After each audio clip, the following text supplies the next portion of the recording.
जय हिंद साथियों, आप सभी का स्वागत करते हैं आपके अपने चैनल ASGK20। अगर आप चैनल पर नए हो तो चैनल को सब्सक्राइब करें। चलो आगे बढ़ते हैं क्वेश्चनों की तरफ।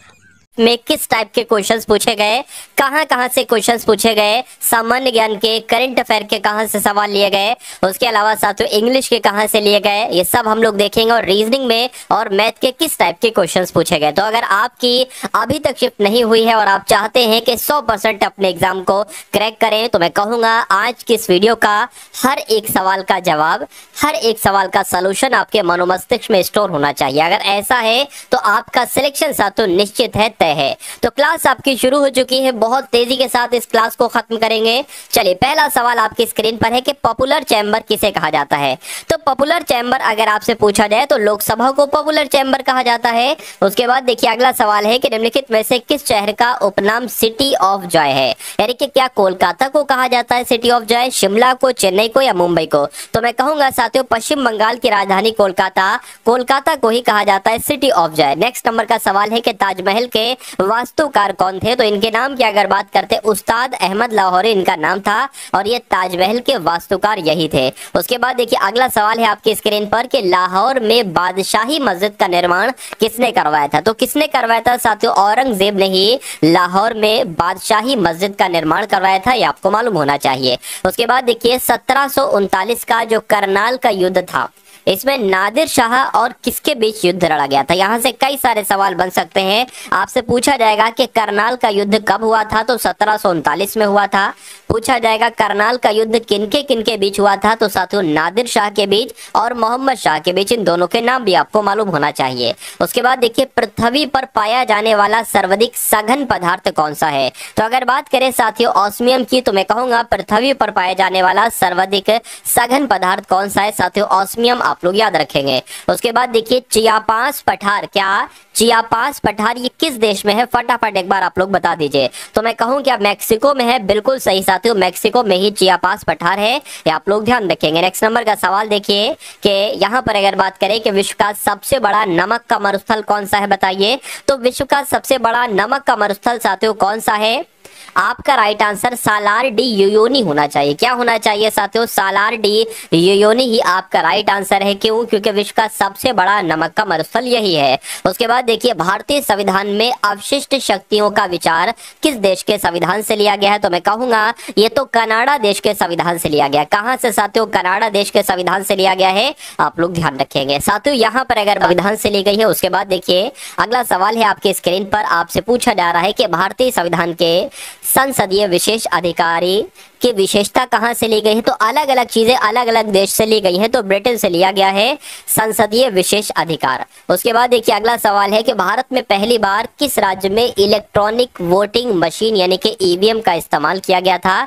तो अगर बात करते हैं साथियों क्या केरल में, कहूंगा बिल्कुल साथियों भारत में पहली बार केरल में ही ईवीएम का इस्तेमाल किया गया था, यानी कि इलेक्ट्रॉनिक वोटिंग मशीन का इस्तेमाल किया गया था। इसकी फुल फॉर्म भी आपसे पूछी जा सकती है, तो इलेक्ट्रॉनिक वोटिंग मशीन आप लोग याद रखेंगे। ईवीएम का फुल फॉर्म देखिए आ गई, तो ईवीएम की फुल फॉर्म अभी मैंने आपको बताई, क्या बताई साथियों, इलेक्ट्रॉनिक वोटिंग मशीन। तो इलेक्ट्रॉनिक कहां पर लिखा हुआ है साथियों, नहीं, electronic voting machine option number D में लिखा हुआ है। तो जिनका आंसर यहां पर ऑप्शन नंबर डी था, मैं कहूंगा बिल्कुल करेक्ट है।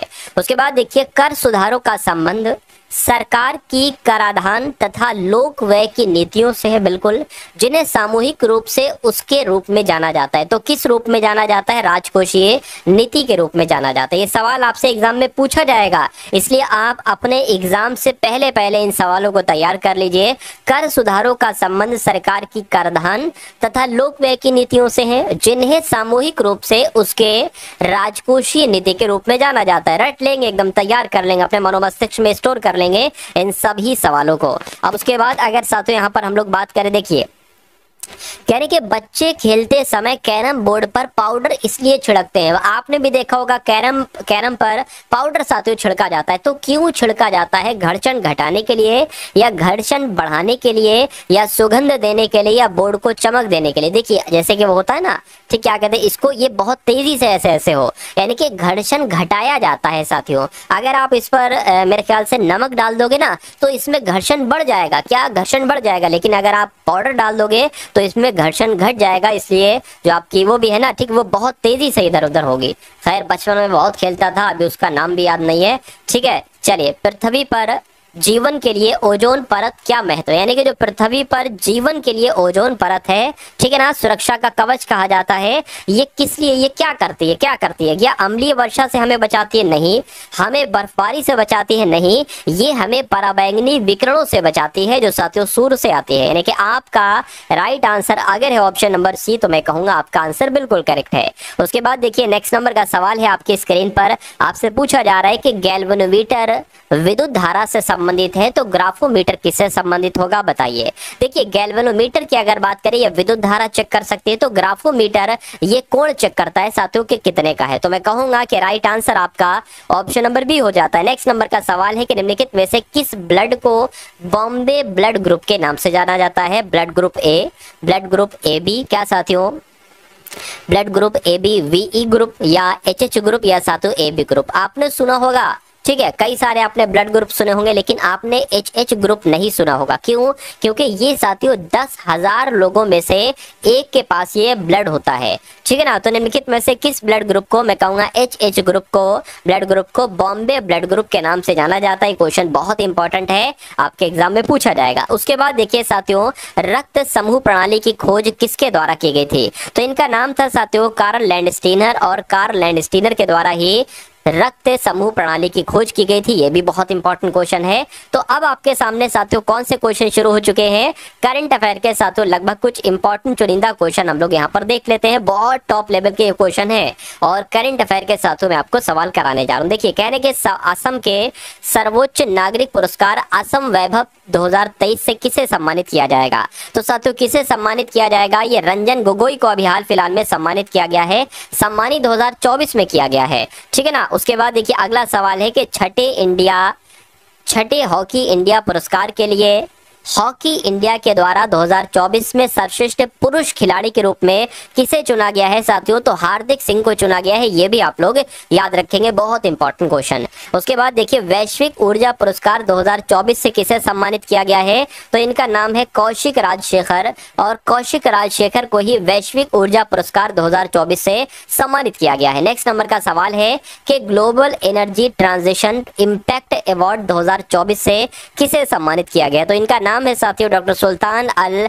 जाबिर, और इनको ही global energy transition impact award 2024 से सम्मानित किया गया है। उसके बाद देखिए मार्च 2024 में फिक्की लेडीज ऑर्गेनाइजेशन यानी कि FLO की अध्यक्ष कौन नियुक्त हुई है? तो इनका नाम है साथियों जयश्री दास वर्मा, ये महिला है, और ये साथियों फिक्की लेडीज ऑर्गेनाइजेशन यानी कि क्या FLO की अध्यक्षता बन चुकी हैं। उसके बाद देखिए सूरज डायमंड बोर्ड्स का नया अध्यक्ष किसे नियुक्त किया गया है? तो इनका नाम है साथियों गोविंद ढोलकिया, और गोविंद ढोलकिया को ही सूरत डायमंड्स बोर्ड्स का नया अध्यक्ष नियुक्त किया गया है। ये आप सभी लोगों को याद होना चाहिए, आप सभी लोगों को मालूम होना चाहिए। अब यहाँ से साथियों आपके सामने रीजनिंग के क्वेश्चन शुरू हो चुके हैं। तो रीजनिंग का पहला क्वेश्चन आपके स्क्रीन पर, और देखिए नंबर सीरीज से सवाल आना बिल्कुल निश्चित तौर पर तय है। तो यहाँ पर एक नंबर सीरीज का सवाल आपके सामने दे रखा है, 6 है, सबसे पहले 8 है, उसके बाद एकदम से 20 आ गया, और फिर उसके बाद साथियों 66 आ गया। तो आपको बताने कि यहाँ पर कौन सा नंबर आएगा। देखिए कभी भी अगर आप देखें नंबर बहुत तेजी के साथ बढ़ रहे हैं, तो वहां पर मल्टीप्लाई का इस्तेमाल भी किया गया, गुणा का इस्तेमाल भी किया गया। तो अगर साथियों 6 से हम 8 करें, तो देखिए 6 को अगर हम 8 करें या 8 से 20 करें, कैसे हो सकता है? 8 से 20 की अगर बात करें, इसमें अगर 2 से गुणा कर दे और 4 अगर जोड़ दे, तो ऐसा पॉसिबल है बिल्कुल। अगर हम साथियों यहाँ पर 6 की 1 से गुणा करें और प्लस इसमें 2 कर दें, तो साथियों ये हमारा 8 बन जाएगा। और उसी प्रकार देखिए अब 1 से गुणा करी ना, फिर 2 से करी, तो अब 3 से करेंगे, 3 से करेंगे तो ये 60 बन जाएगा, और फिर इसमें 6 जोड़ देंगे। यानी कि 1 से गुणा करके 2 जोड़ा, 2 से गुणा करके 4 जोड़ा, 3 से गुणा करके 6 जोड़ा, तो मैं कहूंगा आप साथियों 4 से गुणा करके 8 जोड़ा जाएगा। क्या 8 जोड़ा जाएगा? तो सबसे पहले साथियों 66 की गुणा 4 से आप लोग कर लीजिए, 4 छंग कितना हो जाएगा? 6 चौक 24 हो जाएगा, 6 चौक 24 25, और आपका 26 हो जाएगा। इसमें 8 और प्लस कर लीजिए, ठीक है ना, 272 आपका हो जाएगा। यानी कि यहाँ पर कौन सा नंबर आ जाएगा? 272 आ जाएगा। क्या 272 ऑप्शन में है? मैं कहूंगा बिल्कुल ऑप्शन में। कौन से वाले ऑप्शन में है? ऑप्शन नंबर डी वाले में, ठीक है ना। चलिए अब उसके बाद देखिए साथियों, नेक्स्ट नंबर का सवाल है आपकी स्क्रीन पर। इस सवाल को देखिए साथियों, ठीक है ना, और मुझे बताइए कि आपका राइट आंसर क्या होगा। चलिए देखिए, ये बहुत शानदार क्वेश्चन है। कथन और निष्कर्ष वाले सवाल आपसे कम से कम 2 तो साथियों पूछे जाना है। यहाँ पर कहा गया है, जैसे जैसे कहा जाता है ना, ये निष्कर्ष यहाँ से आपके स्टार्ट हुए, 2 निष्कर्ष 2 कथन है।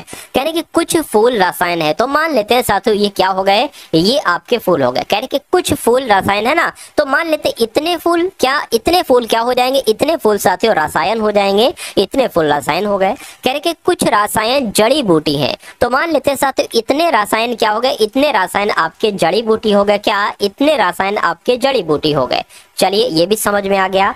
अब देखिए निष्कर्ष को पढ़िए। कह रहे कि कोई भी फूल जड़ी बूटी नहीं है, कोई भी फूल जड़ी बूटी नहीं है, बिल्कुल सही बात है। उसके बाद कह रहे हैं कि कुछ फूल जड़ी बूटी है, कुछ फूल जड़ी बूटी। अच्छा, यहाँ पर एक लॉजिक है, जो एक कॉन्सेप्ट साथियों लग रहा है, जो मैं आपको समझाना चाहता हूँ। यहाँ पर कह रहे हैं कि कोई भी फूल जड़ी बूटी नहीं है, और यहाँ पर कह रहे हैं कि कुछ फूल जड़ी बूटी। अरे भाई एक बात करो ना, एक बात करो, ठीक है ना। या तो साथियों मोहन अच्छा लड़का है, या मोहन अच्छा लड़का नहीं है, कोई एक बात हो सकती है ना। अब जैसे कि मैं आपसे कहूँ, मैं आपको 2 कंडीशन दूं, मोहन अच्छा लड़का है, क्या मोहन अच्छा लड़का है, या मोहन अच्छा लड़का नहीं है, तो आप यही तो कहोगे इनमें से कोई एक कंडीशन सही होगी। तो यहाँ पर भी यही चीज लगेगी कि या तो निष्कर्ष 1 या निष्कर्ष 2 सही होगा, अनुसरण करता है। तो मैं कहूंगा कि राइट आंसर आपका ऑप्शन नंबर ए के साथ जाएगा, ठीक है ना। चलिए अब उसके बाद देखते हैं, कभी भी अगर ये कॉन्सेप्ट आ जाए ना, तो जो मैंने तरीका आपको बताया है वही आपको साथियों फॉलो करना है। उसके बाद देखिए नेक्स्ट नंबर का सवाल है कि 5 मित्र हैं, 5 मित्र हैं, श्रुति, श्रेया, अनूप, अंकित और किरण। ये एक पंक्ति में बैठे दक्षिण की ओर मुंह किया हुआ है, ठीक है, कोई दिक्कत नहीं, एक पंक्ति बना ली, 5 लोग हैं ना, 1 2 3 4, ये हो गए 5, कोई दिक्कत नहीं है, आगे बढ़ गया, ठीक है। और इन सभी का मुंह किस तरफ है साथियों, दक्षिण की तरफ है, दक्षिण नीचे की तरफ होता है। उसके बाद कह रहे कि श्रुति श्रेया और अनूप के बीच में बैठी, यानी कि श्रेया अनूप आजू बाजू होंगे, बीच में श्रुति होंगी। उसके बाद कह रहे हैं कि किरण और श्रेया क्रमशः पश्चिम और पूर्व के अंतिम सिरों पर बैठे हैं, यानी कि किरण जो है ना, ये देखिए क्रमशः लग गया, तो किरण किसके लिए हो जाएगा, पश्चिम। किरण जो बैठा है वो पश्चिम की तरफ बैठा है। अब अगर साथियों बात करते हैं, ये मान लीजिए ये आप हैं, ये दक्षिण हो जाएगा, ये पूर्व हो जाएगा, ये पश्चिम हो जाएगा, और ये उत्तर हो जाएगा। तो कहा गया है किरण जो है ना, ये पश्चिम की तरफ बैठा है, तो पश्चिम इस तरफ होता है, यानी कि पश्चिम इस तरफ होगा। तो यहाँ पर कौन बैठ जाएगा, किरण बैठ जाएगा यहाँ पर साथियों, ठीक है ना। अच्छा 5, यहाँ 1 सेकंड रुकिए, 1 2 3 4 5, यानी कि किरण आपका जो बैठेगा वो इस तरफ बैठ जाएगा, ठीक है। और यहाँ पर कौन बैठ जाएगा, यानी कि जो श्रेया बैठेगा ना वो पूर्व में बैठ जाएगा। तो श्रेया की स्थान की अगर बात करें, यहाँ पर आ जाएगा श्रेया। 2 चीजें हो गई।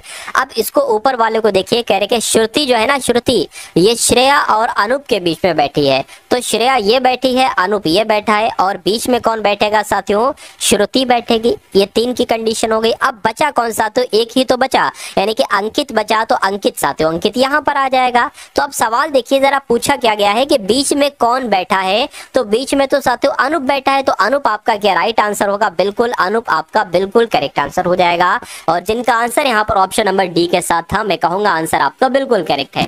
चलिए भाई, अब उसके बाद देखिए अगला सवाल है, फिर से एक नंबर सीरीज का सवाल आ गया है। देखिए 53 है, उसके बाद 74 आया है, उसके बाद 95 आया है, और उसके बाद साथियों 116 आया है। आपको बताने कि यहाँ पर आखिर कौन सा नंबर आएगा। तो इसमें लॉजिक की अगर बात करें, लॉजिक क्या लग रहा है, देखिए जरा, देखिए अगर हम 53 में कितना प्लस करें कि 74 बन जाए, मैं कहूंगा साथियों 21 प्लस कर दीजिए। क्या 21 प्लस कर दीजिए, क्या बन जाएगा साथियों, 74 बन जाएगा। तो हमने 21 प्लस कर दिया। 74 में हम कितना प्लस कर दें कि 95 बजाय, इसमें भी साथियों आपको 21 प्लस करना पड़ेगा। और 95 की अगर बात करें, 5 इधर 16 उधर, यानी कि 21 इसमें प्लस करेंगे, तो मैं कहूंगा इसमें भी 21 हमको प्लस करना पड़ेंगे। तो 6 1 7 हो गया, 2 1 3 हो गया, और 1 यानी कि 137 की आपका जवाब आएगा। देखिए ऑप्शन में है, तो मैं कहूंगा बिल्कुल ऑप्शन में तो है 137, तो आपका right answer option number A हो जाएगा।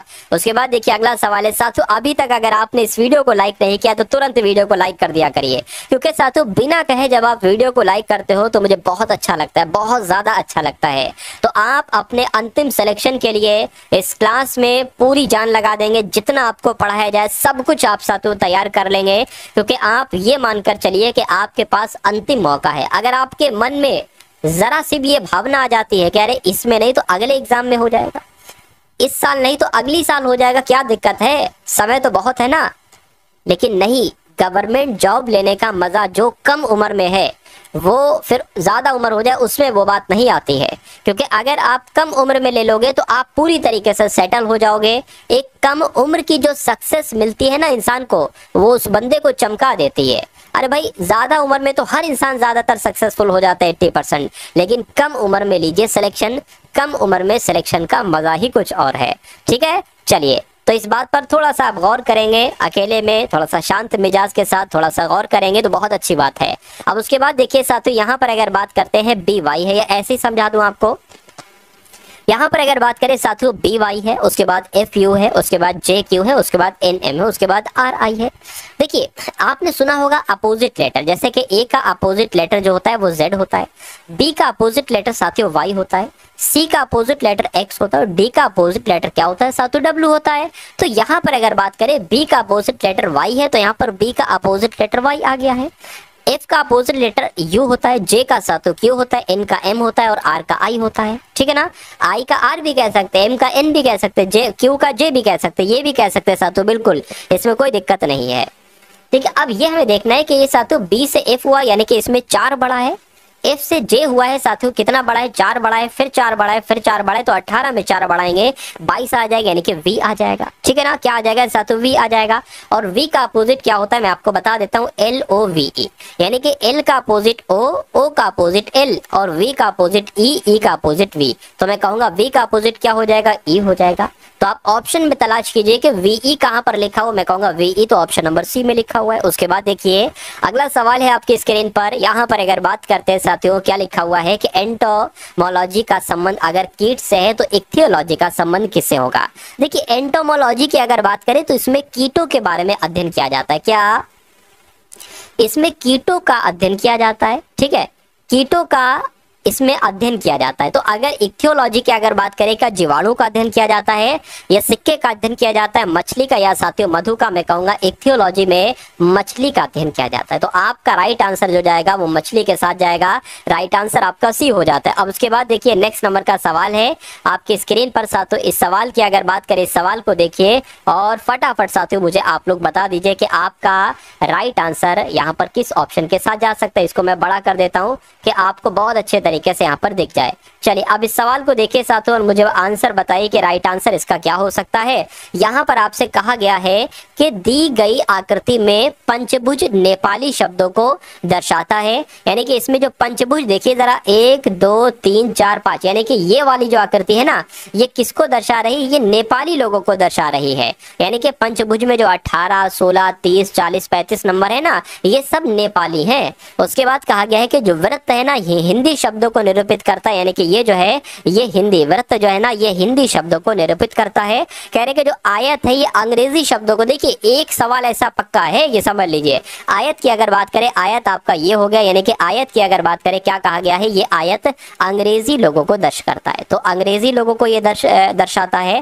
कहने कि वर्ग जो है ये फारसी लोगों को दर्शाता है, वर्ग आपका ये हो गया, वर्ग आपका ये हो गया और ये फारसी लोगों को दर्शाता है। तो यहाँ पर अगर बात करें साथियों क्या कहा गया है, अब ये देखने वाली इंपॉर्टेंट चीज है। देखिए कहा गया है कि कौन सी संख्या अंग्रेजी और फारसी के उन शब्दों को निरूपित करती है जो हिंदी शब्दों में शामिल हैं, यानी कि कौन सी संख्या अंग्रेजी और फारसी। तो अंग्रेजी की अगर बात करें, अंग्रेजी साथियों ये हो गए, क्या अंग्रेजी ये हो गए, और क्या कहा गया है फारसी, अगर बात करें फारसी आपके साथियों ये हो गए।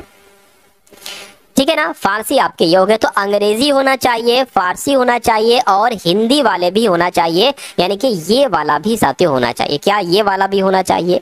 तो अगर बात करें, अब देखिए ये जो 13 नंबर है ना, 13 नंबर ये अंग्रेजी भी है, ये हिंदी भी है, ये फारसी भी है। तो 13 आपका क्या होगा, बिल्कुल सही जवाब हो जाएगा, जिनका आंसर यहाँ पर है साथियों ऑप्शन नंबर किसके साथ, ऑप्शन नंबर सी के साथ। मैं कहूंगा आंसर आपका बिल्कुल करेक्ट है। अब अगला सवाल देखेंगे, बहुत शानदार शानदार साथियों कॉन्सेप्ट लिए हैं आपके लिए। एक निश्चित कूट भाषा में JAIPUR को AJPIRU लिखा जाता है। अब आपको पहचानना है साथियों कि यहाँ जयपुर से ये लेटर कैसे बने हैं, उसी प्रकार भोपाल से यानी कि BHOPAL से HBPOLA बना दिया गया। तो आपको बताना है कि इंदौर से कौन से लेटर बनाए जा सकते हैं। तो लॉजिक पहचानिए साथियों, कम समय में लॉजिक पहचानना बहुत अच्छी बात है, आप मैक्सिमम क्वेश्चन को अटेम्प्ट कर सकते हैं। देखिए अब यहाँ पर अगर बात करें, मुझे ऐसा लग रहा है कि जो यहाँ पर लेटर है है ना, सेम टू सेम वही लेटर यहाँ पर है। अब कैसे क्या माजरा है यहाँ पर देखिए कि यहाँ पर अगर बात करें साथियों, जो JA लिखा हुआ है ना, यहाँ पर AJ लिख दिया गया है, यहाँ पर IP लिखा हुआ है ना, तो यहाँ पर PI लिख दिया गया, यहाँ पर UR है तो यहाँ पर RU लिख दिया गया, और यहाँ पर भी सेम टू सेम यही चीज अपनाई गई है। तो मैं कहूंगा साथियों देखिए कितने लेटर हैं, 1 2 3 4 5 6, यानी कि NI लिखा हुआ है, सॉरी IN लिखा हुआ है तो यहाँ पर NI हो जाएगा, DO लिखा हुआ है तो OD हो जाएगा, RE लिखा है तो साथियों ER हो जाएगा। तो अब आपको देखना है कि ऐसा ऑप्शन कहां पर है साथियों, NIODER कहां पर है, मैं कहूंगा ऑप्शन नंबर A में है। तो जिनका आंसर यहाँ पर ऑप्शन नंबर A है बिल्कुल करेक्ट हो जाता है। उसके बाद देखिए अगला सवाल है, अब यहाँ पर अगर बात करें उस विकल्प का चयन करें जिसकी संख्याएं आपस में उसी प्रकार से संबंधित हैं जैसे दिए गए समुच्चय की संख्याओं में जो संबंध है। तो कुल मिला के यहाँ पर अगर बात करें जो 8 12 8 112 49 में जो संबंध है, अब 8 112 49 में क्या संबंध है ये आपसे साथियों पूछा जा रहा है, मुझे बताइए। चलिए देखिए यहां पर अगर बात करें साथियों ये किसका स्क्वायर है, तो ये तो साथियों 7 का स्क्वायर है। अगर हम इस 7 की गुणा इससे कर देते हैं तो कितना आ जाता है, तो साथियों 56 आ जाता है। कितना आ जाता है, 7 7 49 7 8 56, और 56 का डबल होता है ये 112। तो ये लॉजिक हमें साथियों पहचानना है, ठीक है ना। अगर मान लेते हैं साथियों ये आंसर है तो ये 5 का स्क्वायर यानी कि 5 की गुणा इससे करो तो कितना आ जाएगा, 15 पंजे 75, 75 का 2 गुना 85 होता है, नहीं ये 9 का स्क्वायर होता है साथियों। 16 की 9 से करो और उसमें फिर 2 से गुणा कर दोगे तो 117 नहीं आएगा, ठीक है ना, क्योंकि 16 नीम ही 117 से ज्यादा होता है। उसी प्रकार ये है 8 का स्क्वायर है, 8 की गुणा साथियों आप किससे करोगे, 8 की गुणा 12 से करोगे तो कैसे 48 आ जाएगा भाई, बहुत ज्यादा आएगा। उसके अलावा ये 11 का स्क्वायर है, 11 की गुणा 7 से करोगे 77 आ जाएगा, और 77 दुना कितना होता है, 154 होता है। मैं कहूंगा जो लॉजिक यहाँ पर लगा है, जो रूल यहाँ पर लगा है, वही रूल साथियों यहाँ पर लगा हुआ है। तो आपका राइट आंसर अगर है ऑप्शन नंबर डी के साथ, तो मैं कहूंगा कि आपका आंसर बिल्कुल करेक्ट है। चलिए अब उसके बाद देखिए साथियों नेक्स्ट नंबर का सवाल है, इसको क्या करूं, थोड़ा जूम कर दूं आपके लिए। चलिए कोई दिक्कत नहीं, इसको जूम मैं आपके लिए कर देता हूं। अब आपको बहुत प्रॉपर तरीके से यहाँ पर नजर आ रहा होगा। चलिए देखिए यहाँ पर अगर साथियों हम लोग बात करें कि इसमें क्या लॉजिक है, कैसे क्या है, लिखा हुआ है कि निम्नलिखित चित्रों में, इसको आपको पढ़ना भी नहीं है, मैं तो पढ़ देता हूँ आपके लिए ऐसा ही, क्योंकि आप समझ जाते हैं इसी को देखकर कि अगली यानी कि चौथी आकृति आपसे पूछी जा रही है। तो निम्नलिखित चित्रों में कागज को मोड़ने के क्रम और मुड़े हुए कागज को काटने का तरीका दर्शाया गया है।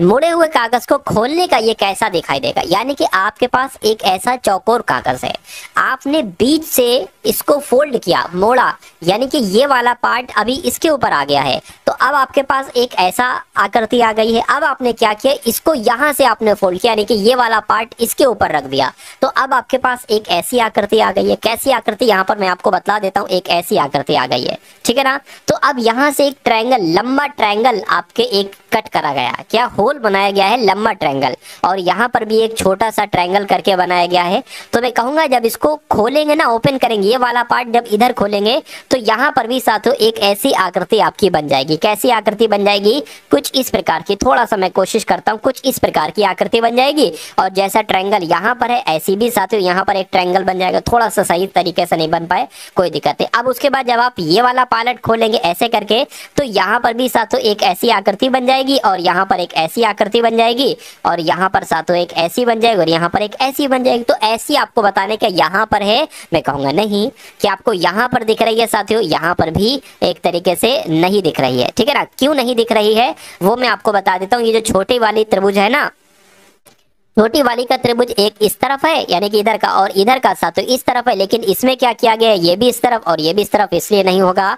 इसकी अगर साथियों बात करते हैं, इसमें क्या दिक्कत आ रही है, या इसकी, अच्छा यहाँ पर अगर बात करें, दोनों का मुंह इस तरफ है, इस तरफ है, देखिए दोनों का मुंह इस तरफ है, लेकिन इसमें क्या है, एक का मुंह इस तरफ है और ऊपर वाले का मुंह इस तरफ है। तो मैं कहूंगा कि आंसर आपका जो जाएगा वो ऑप्शन नंबर बी के साथ जाए, क्योंकि जैसी ये आकृति है वैसी ही आकृति है। तो कुल मिला के जिनका आंसर यहाँ पर ऑप्शन नंबर बी के साथ था, तो मैं कहूंगा कि आंसर आपका बिल्कुल करेक्ट हो जाता है। तो अब आपके सामने साथियों कौन से क्वेश्चन स्टार्ट हो चुके हैं, आपके 25 क्वेश्चन पूरे देखेंगे इंग्लिश के, जैसे आपके साथियों क्वेश्चन आपके एग्जाम में पूछे जाएंगे। तो ठीक है ना साथियों, चलिए, तो select the option that can be used as one word substitution, यानी कि वन वर्ड सब्स्टिट्यूशन की अगर बात करते हैं, एक पूरा सेंटेंस होगा, उसके लिए आपको साथों एक वर्ड बताना, यानी कि एक वर्ड में आपको आंसर देना होगा।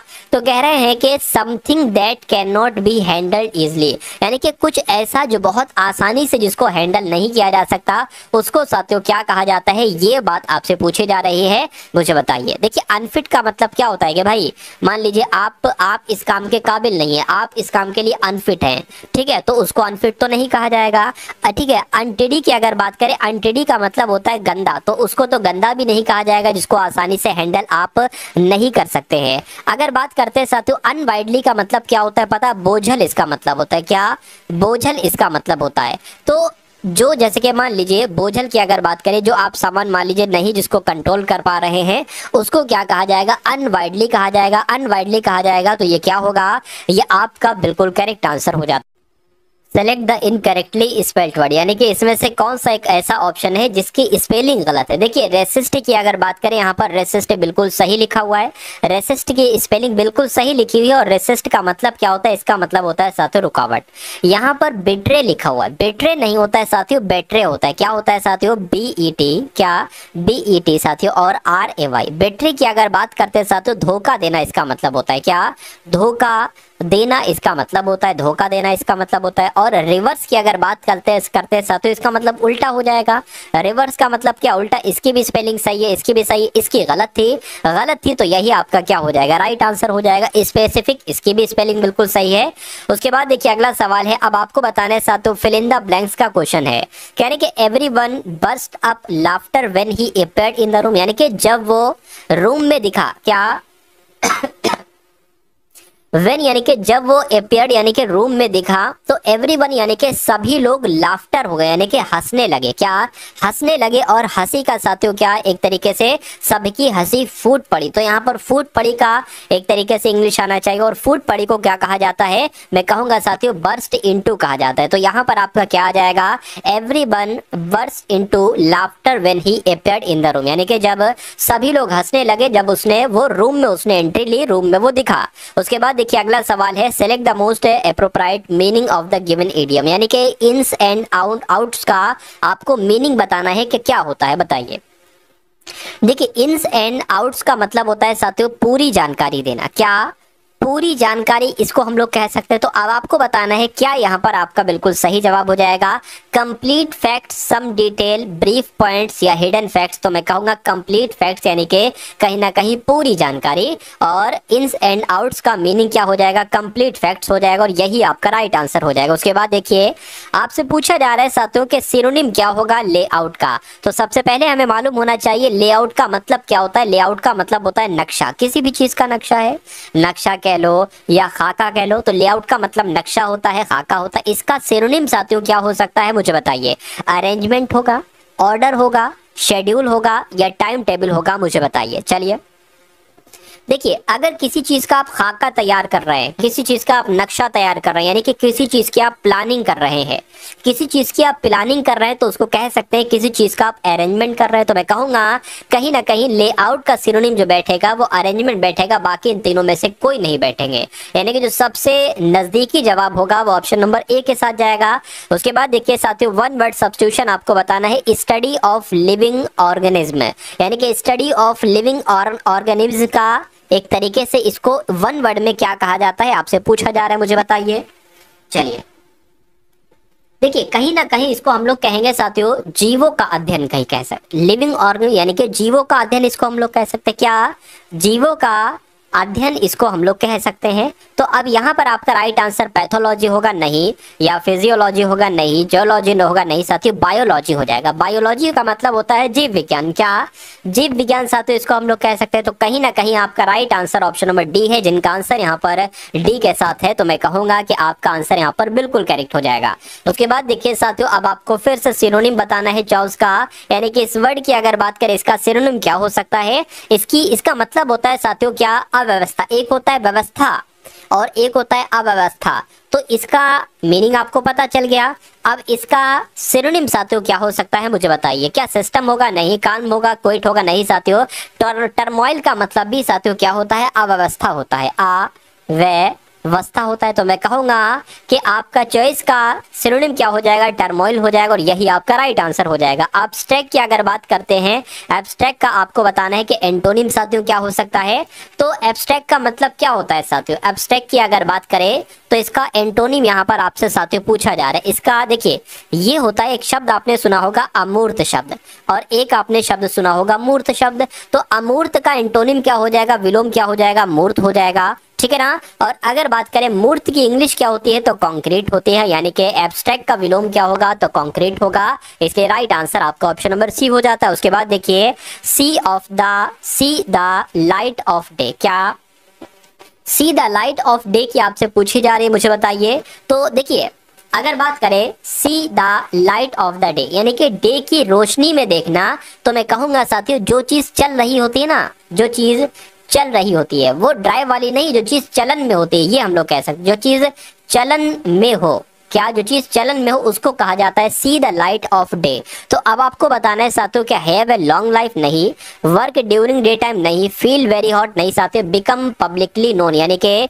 जो पब्लिक उस समय जानती हो साथियों उसको कहा जाता है चलन में है ये वस्तु, या सी द लाइट ऑफ डे, ये इसका बिल्कुल करेक्ट आंसर हो जाएगा। चलिए अब उसके बाद देखिए नेक्स्ट नंबर का सवाल है आपके स्क्रीन पर साथियों, देखिए और बताइए यहाँ पर क्या पूछा जा रहा है। यहाँ पर भी शायद वही वन वर्ड सब्स्टिट्यूशन नहीं, वन वर्ड सब्स्टिट्यूशन नहीं है, subtitle the underlined word in the given sentence, यानी कि यहाँ पर अगर बात करें अंडरलाइन आपके यहाँ पर है, यहाँ पर आपको बताना है ऑब्जर्व की जगह पर पीप्ड आएगा, डैश्ड आएगा, स्टार्ड आएगा, ये डेराइव्ड आएगा साथियों, बताइए। चलिए देखिए द डोर वाज एजार, ठीक है ना, क्या पूछा जा रहा है साथियों, द डोर वाज एजार के बारे में आपसे पूछा जा रहा है। उसके बाद साथियों यहाँ पर क्या लिखा हुआ है, एंड जेनी ऑब्जर्व्ड इन, तो ऑब्जर्व की जगह पर साथियों क्या आ रहा है, ये आपसे यहाँ पर कुल मिला के पूछा जा रहा है, मुझे बताइए। देखिए एजार का मतलब होता है आधा खुला, मान लीजिए कोई गेट वगैरह है या कोई डोर वगैरह है, ठीक है ना, तो इसको कहेंगे आधा खुला, ठीक है, आधा खुला। तो जो डोर था ना वो आधा खुला हुआ था, और जेनी ऑब्जर्व इन, और जेनी ने उसमें ऑब्जर्व कर लिया, ये आना चाहिए, जेनी ने उसमें पीप्ड कर लिया, मैं कहूंगा पीप्ड कर लिया। पीप्ड का साथियों मतलब क्या होता है, उसके अंदर जाके देख लिया, उसका निरीक्षण कर लिया, ये हम लोग यहाँ पर कह सकते हैं। तो कुल मिला के आपका राइट आंसर अगर है ऑप्शन नंबर ए के साथ, तो मैं कहूंगा बिल्कुल करेक्ट आपका आंसर है, यानी कि the door was ajar and Jenny peeped in, ये आना चाहिए यहाँ पर। Select the incorrectly spelled word, यानी कि इसमें एक स्पेलिंग गलत है, कौन सी गलत है आपसे पूछे जा रही है। देखिए लेबोरेटरी की अगर बात करते हैं, इसकी स्पेलिंग बिल्कुल सही, और इसका मतलब क्या होता है, इसका मतलब होता है साथियों प्रयोगशाला, क्या इसका मतलब होता है, ठीक है ना, इसका मतलब साथियों प्रयोगशाला होता है। गवर्नमेंट की अगर बात करते हैं, गवर्नमेंट का मतलब क्या होता है, सरकार होता है, ठीक है। और एडवर्टीजमेंट की अगर बात करें या साथियों एडवर्टाइजमेंट की अगर बात करें, तो ADVERTISE होना चाहिए, यानी कि यहाँ पर ए की कमी है। तो मैं कहूंगा कौन से वर्ड की स्पेलिंग गलत है, ऑप्शन नंबर सी वाले वर्ड की स्पेलिंग गलत है, ये आपका बिल्कुल करेक्ट आंसर हो जाएगा। उसके अलावा टैक्टफुल्ली की अगर बात करें तो इसका मतलब होता है साथियों चतुराई, क्या चतुराई से काम लेना टैक्टफुल्ली कहलाया जाता है। उसके बाद देखिए अगला सवाल है, अब आपको बताना है एंटोनिम, कौन से वर्ड का एंटोनिम आपको बताना है साथियों, पाल्ट्री का आपको बताना है साथियों कि एंटोनिम क्या हो जाएगा। देखिए पाल्ट्री की अगर बात करें तो इसका मतलब होता है कोई चीज बहुत छोटा होना, बहुत तुच्छ होना, ठीक है, बिल्कुल छोटा होना एक तरीके से, या नगण्य होना भी कहा जाता है कभी कभी। तो इसका आपसे एंटोनिम पूछा जा रहा है, यानी कि बड़ा, इसका क्या हो जाएगा, तुच्छ मतलब छोटा, और बड़ा मतलब क्या, ये इसका अपोजिट हो जाएगा। तो बड़े की इंग्लिश की अगर बात करें की कहते हैं, मैं कहूंगा नहीं साथियों, की का मतलब तो चाबी होता है। क्रूशियल कहते हैं साथियों, क्रूशियल भी नहीं होता है, क्रूशियल मतलब इंपॉर्टेंट होता है। सबसे अगर बात करते हैं साथियों सब्सटेनियल होता है, सब्सटेंटियल होता है, तो मैं कहूंगा बिल्कुल सब्सटेंटियल आपका यहाँ पर बिल्कुल करेक्ट आंसर हो जाएगा। तो जिनका भी आंसर यहाँ पर है ऑप्शन नंबर सी के साथ, तो मैं कहूंगा बिल्कुल करेक्ट आपका आंसर है। उसके अलावा बेसिक का मतलब क्या होता है, बेसिक का मतलब साथियों बुनियादी होता है। चलिए अब उसके बाद देखिए नेक्स्ट नंबर का सवाल है आपके स्क्रीन पर, यहाँ पर अगर बात करें कि select the option that can be used as one word substitution, यानी कि वन वर्ड सब्स्टिट्यूशन यहाँ पर आपसे पूछा जा रहा है। किस चीज का वन वर्ड सब्स्टिट्यूशन आपसे पूछा जा रहा है, the science of serving and charting bodies of water. चलिए तो यहाँ पर अगर साथियों बात करें उसको क्या कहा जाएगा, फटाफट एक बार कमेंट करके आप लोग बता दीजिए। तो उसको साथियों क्या जलराशि विज्ञान कहा जाएगा, और जलराशि विज्ञान की इंग्लिश क्या होती है साथियों, हाइड्रोग्राफी होती है। तो हाइड्रोग्राफी क्या होगा, ये आपका साथियों बिल्कुल करेक्ट आंसर हो जाएगा। Select the most appropriate option to fill in the blanks, यानी कि अब आपको बताना है साथियों खाली जगह में कौन सा वर्ड आ सकता है। देखिए, there was a huge demand for entry tickets at the venture आएगा, वेन्यू आएगा, वेंट आएगा या साथियों वेनम आएगा। यानी कि यहाँ पर अगर बात करें साथियों वेन्यू आपका आना चाहिए। पूरा सेंटेंस आपका कैसे हो जाएगा, there was a huge demand for entry ticket at the venue, यानी कि आंसर आपका बी के साथ जाएगा। उसके बाद देखिए अगला सवाल है, अब आपको साथियों एंटोनिम बताना है किस वर्ड का। साथियों यहाँ पर अगर बात करते हैं इमर्ज वर्ड का आपको एंटोनिम बताना है। तो अगर बात करते हैं सबसे पहले कि इमर्ज का मतलब क्या होता है, तो इमर्ज का मतलब होता है साथियों प्रकट होना। क्या, इमर्ज का मतलब होता है साथियों प्रकट होना, ठीक है। अब इसका एंटोनिम की अगर बात करते हैं तो डिसअपियर होना क्या हो जाएगा, डिसअपियर होना इसका एंटोनिम हो जाएगा और ये आपका बिल्कुल करेक्ट आंसर हो जाएगा। उसके बाद देखिए select the option that can be used as one word substitution for the given groups of words. तो ग्रुप ऑफ स्टार्स की जब हम बात करते हैं साथियों, ग्रुप ऑफ स्टार्स को क्या कहा जाता है, तो भाई तारों का समूह जो है ना उसको तारा मंडल कहा जाएगा। क्या कहा जाएगा साथियों, उसको तारा मंडल कहा जाएगा। अब यहाँ पर अगर साथियों बात करें, यहां पर अगर साथियों बात करें तारा मंडल को इंग्लिश में क्या कहा जाता है, कॉन्स्टलेशन कहा जाता है। आप लोग ध्यान रखेंगे, यानी कि इस प्रकार आपका राइट आंसर जो जाएगा वो किस ऑप्शन के साथ जाएगा, वो ऑप्शन नंबर बी के साथ जाएगा। अगला सवाल देखिए आपकी स्क्रीन पर है, one boy was captured inside when the building cot fire. खाली जगह में कौन सा वर्ड आएगा आपसे पूछा जा रहा है। चलिए देखिए, वन बॉय वाज, ठीक है, इनसाइड, ठीक है। अगर बात करते हैं कि एक बच्चा था या एक लड़का था वो फंस गया यानी कि trapped inside when the building cot fire, ठीक है। तो मैं कहूंगा ट्रैप्ड यहाँ पर आना चाहिए क्योंकि ट्रैप्ड का मतलब होता है फंस गया, ठीक है। तो राइट आंसर अगर आपका है ऑप्शन नंबर डी, तो मैं कहूंगा बिल्कुल करेक्ट है। साथियों अभी देखिए मैथ के क्वेश्चंस आप लोग देख कर जाइएगा, अभी पूरे ये इंग्लिश के क्वेश्चंस देखिएगा क्योंकि यहाँ से डायरेक्ट आपके एग्जाम में क्वेश्चंस बनेंगे। उसके अलावा मैथ के सवालों को भी आप जरूर देखिएगा। चलिए select the incorrectly spelled word, यानी कि कौन से वर्ड की स्पेलिंग आपको गलत लग रही है, देखिए और मुझे बताइए कि आपका राइट आंसर यहाँ पर क्या हो सकता है। देखिए यहाँ पर साथियों मर्सनरी लिखा हुआ है, इसका मतलब पता क्या होता है, इसका मतलब होता है साथियों कहीं ना कहीं लोभी हम लोग कह सकते हैं, लोभी, ठीक है। और वर्सेटाइल की अगर बात करते हैं, वर्सेटाइल का मतलब होता है बहुमुखी। क्या, इसका मतलब क्या होता है साथियों, इसका मतलब होता है बहुमुखी, आप लोग ध्यान रखेंगे, ठीक है। उसके अलावा अगर साथियों यहाँ पर हम लोग बात करते हैं कंटिजेंसी की अगर बात करें तो इसका मतलब होता है सहयोग। क्या, इसका मतलब क्या हो जाएगा, सहयोग। और वॉलंटियर की अगर बात करें, इसका मतलब क्या अगर बात करें स्वयं सेवक, इसका मतलब होता है क्या, स्वयं सेवक इसका मतलब होता है। लेकिन अगर बात करते हैं यहाँ पर वॉलंटियर की स्पेलिंग गलत लिखी हुई है, सही स्पेलिंग क्या होती है साथियों, वी ओ, उसके बाद LUN हो गया और TEER, यानी कि आर की जगह पर क्या आएगा, ई आएगा और फिर आर आएगा, यानी कि TEER होता है। तो कुल मिला के कौन सा वर्ड यहाँ पर गलत था, ऑप्शन नंबर डी वाला गलत था। इसकी सही स्पेलिंग क्या है वो भी मैंने आपको बतला दी। Select the incorrectly spelled word, यानी कि इनकरेक्टली स्पेल्ड वर्ड आपसे यहाँ पर पूछा जा रहा है साथियों, मुझे बताइए। चलिए तो देखिए यहाँ पर अगर बात करते हैं, अगर हम बात करते हैं साथियों वाइन यहाँ पर लिखा, वाइन का मतलब होता है कराहना। क्या, कोई कराहता है ना तो उसको कहते हैं कराहना, कराहना, ठीक है। म्यूचुअल का मतलब क्या होता है, पारस्परिक। क्या इसका मतलब होता है साथियों, पारस्परिक इसका मतलब हो जाएगा, ठीक है। और रिलीजियस की अगर बात करें, रिलीजियस का मतलब होता है धार्मिक, रिलीजियस का मतलब क्या होता है, धार्मिक। लेकिन अगर यहाँ पर ऑप्शन नंबर ए की बात करते हैं जहां पर लिखा हुआ है साथियों लॉरल, लॉरल नहीं होता है साथियों, लॉरल होता है। कैसे, क्या इसकी स्पेलिंग हो जाएगी, LAUREL, लॉरल हो जाएगी। और लॉरल का मतलब क्या होता है साथियों, प्रतिष्ठा इसका मतलब होता है, ये भी आप लोग ध्यान रखें। यानी कि कौन से वर्ड की स्पेलिंग गलत है, ऑप्शन नंबर ए वाले वर्ड की स्पेलिंग गलत है तो साथियों यही आपका बिल्कुल करेक्ट आंसर हो जाएगा। उसके बाद देखिए select the most appropriate synonym of the given word, यानी कि कनिंग का आपसे यहाँ पर सिनोनिम पूछा जा रहा है।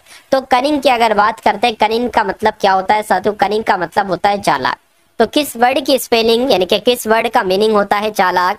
श्रीव्ड की अगर बात करें, प्रूडेंट की अगर बात करें, ठीक है ना। देखिए प्रूडेंट का मतलब क्या होता है पता, प्रूडेंट का मतलब होता है बुद्धिमान। इसका मतलब क्या होता है, इसका मतलब होता है साथियों बुद्धिमान। उसके अलावा अगर स्टे की बात करते हैं तो स्टे का मतलब होता है साथियों बिखरा हुआ। इसका मतलब क्या हो जाएगा, इसका मतलब हो जाएगा कोई चीज भी बिखरी हुई है। अनयूजुअल की अगर बात करें, यूजुअल मतलब सामान्य और अनयूजुअल मतलब क्या हो जाएगा, असामान्य हो जाएगा। क्या हो जाएगा साथियों, असामान्य हो जाएगा। लेकिन श्रीव्ड की अगर बात करते हैं तो साथियों ये आपका कनिंग का सिनोनिम हो जाएगा, क्योंकि कनिंग का मतलब भी कहीं ना कहीं चालाक होता है और श्रूड का मतलब भी कहीं ना कहीं चालाक होता है। उसके बाद देखिए अगला सवाल है, ये तो रिपीट हो गया। नेक्स्ट नंबर का सवाल देखिए, यहाँ पर अगर बात करें ऑर्डिनरी एंड डल, इसका मतलब साथियों आपको बताना है। ये एक ईडियम है। क्या है साथियों? यहाँ पर अगर साथियों बात करते हैं ये, अच्छा वन वर्ड सब्स्टिट्यूशन लिखा हुआ, वन वर्ड सब्स्टिट्यूशन। तो ऑर्डिनरी एंड डल की अगर बात करें, ऑर्डिनरी एंड डल का मतलब क्या होता है अगर आपसे मैं पूछूं, तो आप क्या बताएंगे साथियों? आप बताएंगे सांसारिक। क्या आप बताएंगे? आप बताएंगे साथियों सांसारिक। कोई दिक्कत नहीं है। अब इसकी इंग्लिश आप लोग मुझे बता दीजिए। तो मैं कह सकता हूँ साथियों मंडेन की अगर बात करते हैं, मंडेन का मतलब ही सांसारिक होता है, यानी कि ऑर्डिनरी एंड डल का मीनिंग क्या हो जाएगा? मंडेन हो जाएगा, और यही आपका राइट आंसर है। नेक्स्ट नंबर का सवाल है कि शफल की अगर बात करें, इसका सिनोनिम आपको बताना है। क्या? शफल की अगर बात करते हैं साथियों, शफल का सिनोनिम क्या हो जाएगा? देखिए और बताइए सही जवाब क्या है। देखिए शफल का मतलब होता है फेरबदल, किसी भी चीज में कोई तब्दीली करना, यानी कि कोई फेरबदल करना शफल हो जाएगा। इसका सिनोनिम की अगर बात करते हैं साथियों, स्टैगर हो जाएगा। स्टैगर क्या हो जाएगा? इसका सिनोनिम हो जाएगा, क्योंकि इसका मतलब भी यही होता है, चेंजेस करना, फेरबदल करना। उसके बाद देखिए नेक्स्ट नंबर का सवाल है आपके स्क्रीन पर कि select the most appropriate meaning of the given idiom, यानी कि to go round in the circle. क्या? To go round in circles, इसकी अगर बात करें साथियों, देखिए to go round in circle, यानी कि एक सर्किल है, आप उसमें ही बार बार घूम रहे हो, यानी कि बेकार आप अपनी मेहनत जाया कर रहे हो, यानी कि आप अपना समय को बर्बाद कर रहे हो। क्या कर रहे हो साथियों? समय को आप क्या कर रहे हो? बर्बाद कर रहे हो। तो यही तो इसका मतलब हो जाएगा। अब आपको आंसर बताना है। To be unable to draw a circle property properly नहीं, to run round a circular stadium very fast नहीं, टू वेस्ट वंस टाइम, बिल्कुल साथियों, and enough doing travelling things. तो मैं कहूंगा कि आपका राइट आंसर जो जाएगा वो किस ऑप्शन के साथ जाएगा? वो ऑप्शन नंबर सी के साथ जाएगा। उसके बाद देखिए नेक्स्ट नंबर का साथियों सवाल है कि एंटोनिम बताने आपको साथियों रेसिस्ट का। रेजिस्ट की अगर बात करें कि इसका एंटोनिम क्या हो जाएगा? रेजिस्ट का मतलब होता है साथियों, रेजिस्ट का इसका मतलब होता है रोकना। क्या इसका मतलब होता है साथियों? इसका मतलब होता है रोकना। अब इसका एंटोनिम्स की अगर बात करते हैं तो किसी को रोकना और किसी को भाई अनुमति दे देना, इसका एंटोनिम ही तो हो जाएगा। किसी को अनुमति दे देना और अनुमति देने को एलाउ कहा जाता है। तो इस प्रकार रेजिस्ट का एंटोनिम क्या हो जाएगा? एलाउ हो जाएगा। एलाउ हो जाएगा, तो यही आपका बिल्कुल करेक्ट आंसर भी हो जाएगा। नेक्स्ट नंबर का सवाल है कि my friend asked me to supply him 1000 rupees, या लेंड हिम 1000 रुपीज, या एक्सटेंड, या साथियों यहाँ पर मेरे हिसाब से लैंड आ जाएगा। क्यों? क्योंकि लैंड का मतलब होता है साथियों उधार देना। इसका मतलब क्या होता है? इसका मतलब होता है उधार देना।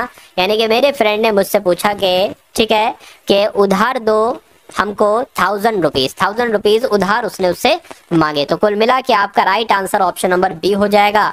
उसके बाद देखिए यहाँ पर अगर बात करें, आपसे पूछा जा रहा है वन वर्ड सब्स्टिट्यूशन है ये, कहने के the practice of having more than 1000 wife at the same time. तो यहाँ पर अगर बात करें साथियों, यहाँ पर आपका राइट आंसर क्या हो जाएगा? देखिए कहने के मोर देन 1000, यानी कि 1000 से ज्यादा वाइफ है अगर किसी की, तो और सेम टाइम पे है, तो उसको क्या कहा जाएगा साथियों? और ये प्रैक्टिस ऑफ हैविंग है, तो मैं कहूंगा इसको बहु विवाह कहा जाएगा।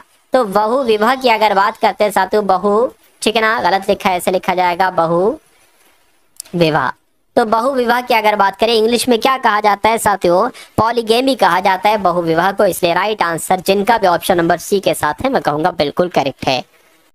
तो अब साथियों यहाँ पर आपके मैथ के क्वेश्चन शुरू हो चुके हैं। मैथ का पहला सवाल है, यहाँ पर कहा जा रहा है कि 1 से 40 तक की संख्याओं में इकाई के स्थान पर 1 या 9 अंक वाली संख्याओं का प्रतिशत कितना होगा? देखिए अगर 1 से 40 तक की संख्याएं हम देखें, उसमें कौन कौन सी ऐसी संख्या है जिसमें या तो 1 आ रहा है या 9 आ रहा है। तो मैं साथियों वो संख्याएं लिख देता हूँ। सबसे पहले तो पहली नंबर है, उसके बाद 9 संख्या है, ठीक है। उसके बाद 1 से 9 के बीच में कोई भी ऐसी संख्या नहीं जिसमें 1 आए, और उसके बाद साथियों 11 संख्या इसमें 1 आ रहा है। उसके बाद 19 ऐसी संख्या जिसमें 1 भी है, 9 भी है। उसके बाद 21 ऐसी संख्या जिसमें 1 है, और 29 ऐसी संख्या जिसमें 9 है, और उसके बाद 31 ऐसी संख्या जिसमें 1 है। उसके बाद 39 हो जाएगा, यानी कि 1 2 3 4 5 6 7 8 ऐसी संख्या है जिनके जो 101 से 140 के बीच तक में जिसमें 1 या 9 आ रहा है। तो साथियों कह रहे हैं उन संख्याओं का प्रतिशत कितना होगा, यानी कि 40 का 8% आपको बताना है साथियों, तो हम 8 को प्रतिशत में बदलेंगे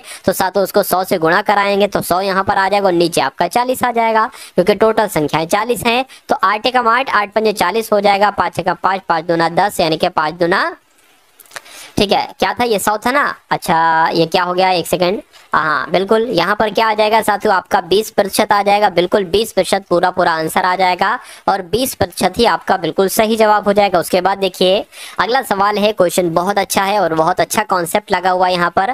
कह रहे कि किसी प्रोजेक्ट को 10 दिन में और बी उसी प्रोजेक्ट को 15 दिन में करता है, यानी कि ए अगर उस काम को करता है तो 10 दिन में करता है और बी अगर उस काम को करता है तो 15 दिन में करता है। कहने कि ए और बी दोनों एक साथ मिलकर उस प्रोजेक्ट का काम करना शुरू करते हैं, लेकिन ए प्रोजेक्ट पूरा होने के 5 दिन पहले उसे छोड़ देता है। अब प्रोजेक्ट को पूरा होने में कितना समय लगेगा आपसे पूछा जा रहा है। देखिए एक ऐसा नंबर ले लेते हैं जो कि 10 के पहाड़े में भी आए, 15 के पहाड़े में भी आए, यानी कि 30 हो जाएगा। कितनी बार में आ रहा है, 10 तिया 30 और 15 दुना कितना हो जाएगा, 30 हो जाएगा। यानी कि ए जो है ना साथियों, ए एक दिन में 3 काम करता है, बी एक दिन में 2 काम करता है। इतनी बात क्लियर है, बिल्कुल क्लियर है। अब देखिए आपने एक चीज सुनी होगी साथियों, कार्य किसे कहा जाता है, यानी कि कार्य बराबर क्या होता है, जितना वो साथियों जितनी उसकी क्षमता है। अगर मान लीजिए क्षमता उसकी एक काम करने की डेली है, ठीक है, और गुणा समय, ये क्या, अगर क्षमता पता है और समय पता है, यानी कि उस क्षमता से कितने समय में वो काम कर रहा है, तो आपको कार्य मालूम पड़ जाएगा। अब यहाँ पर अगर साथियों अगर हम लोग बात करते हैं कि ए जो है ना ये साथियों 3 काम करता है, तो साथियों ए जो है ना ये 3 काम करता है। अगर हम मान ले साथियों, माना प्रोजेक्ट पूरा होने में कितने दिन लगेंगे, x दिन लगेंगे। माना प्रोजेक्ट पूरा होने में कितने दिन लगेंगे, x दिन लगेंगे। x दिन 9 भी हो सकते हैं।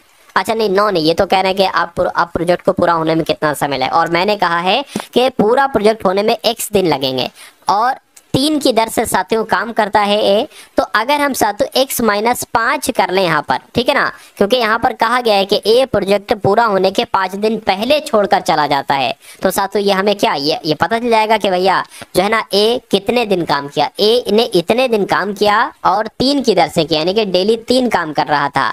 तो प्लस साथियों, और इसकी बात करें बी, तो ये साथियों 2 काम कर रहा है डेली, यानी कि 2x इसकी क्षमता हो जाएगी, और बराबर यानी कि अब अगर बात करते हैं साथियों टोटल काम क्या है, टोटल काम 30 है। तो ऐसा जब होता है साथियों टोटल काम आपका 30 हो जाता है। कितना हो जाता है, 30 काम टोटल हो गया। इसको सॉल्व कर लीजिए साथियों, कैसे आ जाएगा, 3x आ जाएगा माइनस 3 पंजे 15 आ जाएगा, प्लस आपका 2x आ जाएगा बराबर 30 आ जाएगा।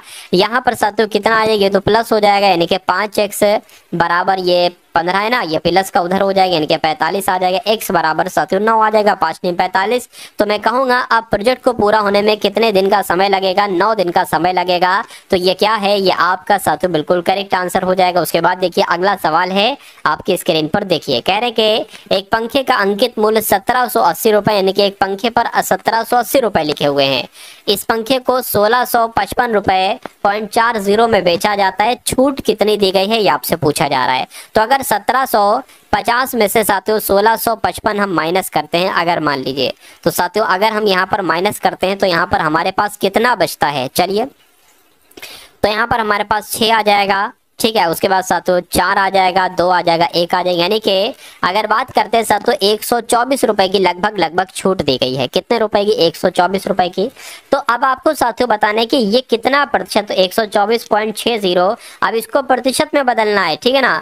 एक 1200 सॉरी कितना है, अच्छा 124.60 की छूट दी गई है। किस पर छूट दी गई है साथियों, 1780 पर दी गई है, तो 1780 रुपए नीचे आ जाएंगे। अच्छा ये पॉइंट है ना साथियों, ये आपका यहाँ पर 0 बढ़ जाएंगे, 2 इस 0 से ये 0, ठीक है ना। इतनी बात क्लियर है। अब आपके पास साथियों क्या आ चुका है, अब आपके पास साथियों 1246 गुणा 100 आ चुका है, और बटे यहाँ पर कितना आ चुका है, 17,800 आ चुका है। इन 2 0 से ये 2 0 भी कैंसिल हो गए। अब 2 से कट करें साथियों, 2 छंग 12, 2 दूना 4, 2 3 6 हो जाएंगे, 2 अट्ठे 16 हो जाएंगे, 2 नीम 18 हो जाएंगे। इतनी बात क्लियर है, बिल्कुल क्लियर है। चलिए कोई दिक्कत नहीं है। चलिए अब यहाँ पर अगर बात करें साथियों, देखिए अब यहाँ पर अगर बात करें, अगर हम 89 की किससे गुणा कराएं कि 623 आ जाए। अगर हम 89 के साथियों 7 से गुणा कराते हैं तो 7 नीम आपका 63 हो जाएगा, सात सत्ते 49, 7 अट्टे 56 हो जाएंगे 56, और ये कितने हो जाएंगे साथियों 62 हो जाएंगे बिल्कुल। 89 कम 89, 89 सत्ते 623 होता है, यानी कि मैं कहूंगा 6% छूट दी गई है, यानी कि जो आपकी 124 रुपए की छूट दी गई थी ना, इसको जब प्रतिशत में बदला तो साथियों 7% आ गया, यानी कि जिनका आंसर यहाँ पर है ऑप्शन नंबर ए के साथ, मैं कहूंगा कि आपका आंसर यहाँ पर बिल्कुल करेक्ट हो जाएगा। उसके बाद देखिए साथियों नेक्स्ट नंबर का सवाल है आपकी स्क्रीन पर, इस क्वेश्चन को देखिए और मुझे बताइए कि आपका राइट आंसर यहाँ पर किस ऑप्शन के साथ जाएगा। कहा जा रहा है एक दुकानदार ने 21,000 प्रत्येक के मूल्य पर 6 टीवी खरीदी, यानी कि एक टीवी उसने खरीदी है 21,000 रुपए की, और ऐसी 6 टीवी उसने खरीदी हैं, तो कितने रुपए हुए साथियों, ये आपके इतने रुपए हो गए, यानी कि 1,26,000 रुपए की उसने टीवी ही टीवी खरीद ली है। ठीक है, उसके बाद कह रहे हैं कि इन सभी टीवियों को उसने 1,45,920 रुपए में बेचा है, लाभ आपसे पूछा जा रहा है। देखिए अगर साथियों इसमें से हम घटा दें 1,45,920 को अगर हम घटा दें तो हमारे पास कितना प्रॉफिट आ जाएगा साथियों, 0 आ गया, 2 आ गया, 9 आ गया, 9 आ गया और 1 हो गया, यानी कि इतना हमें प्रॉफिट मिलेगा। तो इसको आपको प्रतिशत में बदलना है, किस में बदलना है साथियों, इसको आपको प्रतिशत में बदलना है, तो इसको प्रतिशत में हम बदल लेते हैं। ठीक है, इसको प्रतिशत में हम बदल लेते हैं, गुणा 100 लगा देंगे, और इतने का लाभ कितने पर हुआ है, 1,26,000 पर हुआ है, तो 1,26,000 ये आ गया। इन 3 जीरो से ये 3 जीरो कैंसिल हो जाएंगे, 2 से अगर कट करें 2 × 18, 2 × 18, 2 × 12 हो जाएगा, 2 × 12 हो जाएगा। ठीक है ना, 2 × 12 हो गया और 2 × 3 6 हो गया, इतनी बात क्लियर है, बिल्कुल क्लियर। अब 3 से कट करें, 3 दूना 6, 3 एकम 3 हो जाएगा, 3 तिया 9, 3 तिया 9, 3 दूना 6 हो जाएगा, इसको कट कर रहे हैं। अगर 7 से देखिए ये कट हो रहा है नहीं, ठीक है, 7 चौक 28, 5 जाएगा, तो ये नहीं कट होगा। अब 3 से जरा कट कीजिए, 3 से भी साथियों ये कट नहीं होगा। अब एक काम करिए साथियों, इसको इस प्रकार से आप कट कर सकते हैं, किस प्रकार से, ठीक है, इस प्रकार से मैं आपको बतला देता हूँ। देखिए अंदर हो जाएगा आपका 332, ठीक है, और बाहर आपका हो जाएगा 21, 21 एकम 21, ये आ गया, कितना बचेगा 2 और 1।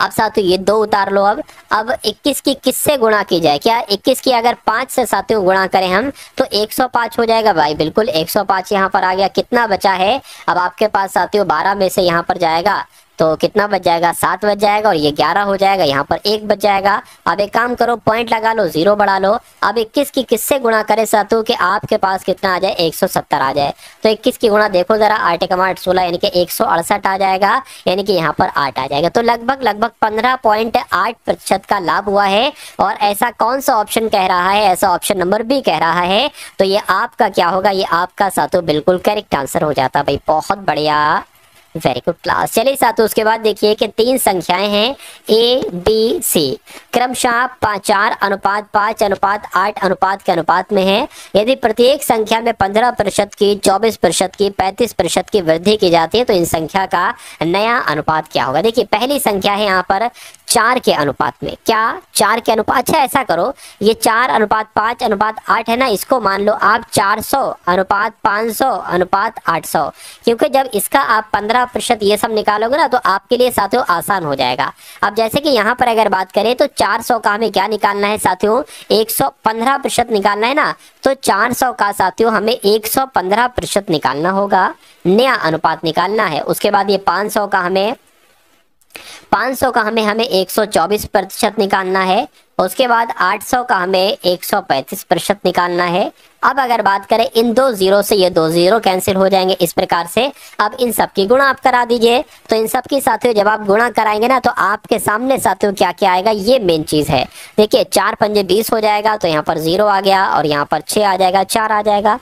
उसी प्रकार इसकी अगर बात करें साथियों तो यहाँ पर 620 आ जाएगा। इसकी अगर साथियों बात करें तो यहाँ पर साथियों 1080 आ जाएगा। अब इसको और कट कर लो साथियों, 0 से 0, 0 से 0 कैंसिल हो गया, 2 दूना 4, 2 तिया 6 हो गया, 2 तिया 6, 2 एकम 2 हो गया, ठीक है, और पंजे और 4 हो गया। क्या और कट होगा, मैं कहूंगा 23 31 54 कहाँ पर लिखा हुआ है, 23 31 54 तो ऑप्शन नंबर सी में लिखा हुआ है। तो ये क्या होगा, ये आपका बिल्कुल करेक्ट आंसर हो जाता है। अब उसके बाद देखिए नेक्स्ट नंबर का साथियों सवाल है आपके स्क्रीन पर, देखिए और बताइए कि आपका यहाँ पर राइट आंसर अब क्या हो सकता है। चलिए यहाँ पर कहा गया है आपसे कि एक वस्तु को 340 रुपए में बेचने पर एक व्यापारी को 20% की हानि होती है, 15% का लाभ कमाने के लिए उसको कितने रुपए में बेचना चाहिए। यहाँ पर साफ साफ कहा गया है कि अगर किसी को 340 रुपए में बेचते हैं तो 20% की हानि होती है, यानी कि उसको 80% में बेचा जाता है, तो वह वस्तु 320 रुपए में। इसका 100% निकाल लो। इसका 100% कैसे निकालोगे, इसकी 100 से गुणा हो जाएगी और बटे में 80 आ जाएगा, ठीक है ना। अब इसकी अगर बात करेंगे, 4 आ गया, 20 चौक 4, 20 पंजे इतना हो गया। इसको अगर कट करें, ये कट हो जाएगा, 4 अट्ठे 32 हो जाएगा, 4 पंजे 20 हो जाएगा, 85 की 5 से गुणा करा लो ये वाले से, 5 पंजे 25 हो जाएगा, 8 पंजे 40, 42 हो जाएगा, यानी कि मैं कह सकता हूँ 425 की वो वस्तु है, ठीक है ना। उसके बाद कह रहे हैं अगर इस पर 15% का लाभ प्राप्त करना हो तो इसको कितने रुपए में बेचा जाएगा, इसको 115, इसका 115% आप निकाल लो, ठीक है ना। अब यहां पर अगर साथियों बात करते हैं, इसको कट करें तो 5 दूना 10 हो जाएगा, और इसको अगर कट करें 5 अट्ठे 40, 5 पंजे 25 हो जाएगा। इसको और कट करें अगर 5 चौक हो जाएगा, इसको अगर कट करें 5 दूना 10, 5 तिया 15 हो जाएगा। इसको अगर कट कर, अब इतने ही साथियों रहेगा। अब इन दोनों की आप क्या करा लो, गुणा करा लो, या एक काम कर सकते हो ये कि इसको कट कर लो साथियों। देखिए 4 एकम 4 चौक कितना हो जाएगा, 16, 4 पंजे 20 हो जाएगा, 3 बचेगा, पॉइंट लगेगा, 0 बढ़ेगा, 4 पंजे, ठीक है ना। अच्छा ये भी नहीं कटेगा, तो एक काम कर सकते हैं, 4 सत्ते 28 हो जाएगा आपका। तो एक काम करो, 85 की 57 से आप साथियों गुणा करा लो, 85 की 57 से, तो 7 पंजे आपका 35 हो जाएगा, 7 सत्ते 7 अट्ठे 56, और ये 59 आपका हो गया, 5 पंजे 25 हो जाएगा, 8 पंजे 40, और ठीक है 8 पंजे 40 और 2 साथियों 42 हो जाएगा, 5 हो गया, 14 हो गया, 8 हो गया, 4, यानी कि लगभग 484 करके आपका आंसर आएगा। तो 484 कहाँ पर लिखा हुआ, देखिए यहाँ पर हमने इस पॉइंट को कम करा था ना, तो 484 से ज्यादा आएगा, और 484 से ज्यादा यानी कि 488 आंसर आएगा। अगर आप प्रॉपर तरीके से कैसे करते हैं वो भी मैं आपको साथियों तरीका बता देता हूँ। ये जो आपका 25 85 आया था, ये 23 आया था, तो जब आप साथियों 85 गुणा 23 की गुणा कराएंगे तो आपके सामने 1955 आ जाएगा, और जब 1955 आ जाएगा, इसकी जब आप भाग 4 से कराएंगे ना, ठीक है 4 से कराएंगे ये वाले 4 से, तो आपके सामने 488.75 ही आएगा। उसके बाद देखिए नेक्स्ट नंबर का साथियों सवाल है आपकी स्क्रीन पर, देखिए और बताइए कि आपका सही जवाब क्या होगा। यहाँ पर अगर बात करें 0.45 अनुपात x 3:8, तो x का मान आपसे पूछा जा रहा है, कुछ नहीं है इस सवाल में साथियों, 0.45 बटे x बराबर 3/8 हो जाएगा, इसकी गुणा इससे हो जाएगी, ठीक है, इसकी गुणा इससे हो जाएगी, ये भाग आ जाएगा, बराबर x इधर आ जाएगा, ठीक है, ये पॉइंट हट के यहाँ पर 0 आ जाएंगे, डबल 0 आ जाएंगे।